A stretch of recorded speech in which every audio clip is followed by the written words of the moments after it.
Bieži pacienti jautā, ko labāk izvēlēties – kompozīta vai keramikas venīrus. Šodien es jums pastāstīšu galvenās atšķirības, lai palīdzētu pieņemt labāko lēmumu. Sāksim ar kompozītu. Galvenā priekšrocība – venīrus var iegūt vienas vizītes laikā, un sākotnēji tie izskatās ļoti labi.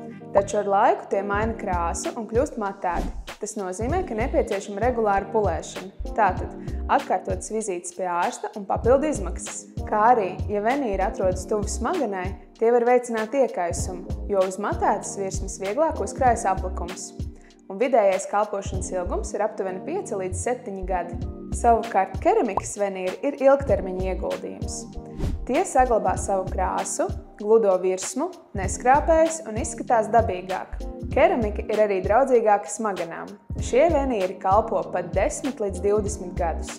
Ja kādreiz notiek bojājums ar venīru, tad gan jāizgatavo jauns, taču tas notiek retāk kā ar kompozītu. Tātad, ja meklējat ātrāko risinājumu, kompozīts var būt piemērots. Taču, ja vēlaties ilgtermiņa estētiku, izturību un dabīgu izskatu, tad keramika būs labākā izvēle. Ja vēlies uzzināt, kurš risinājums ir piemērots tieši tev, piesakies konsultācijai.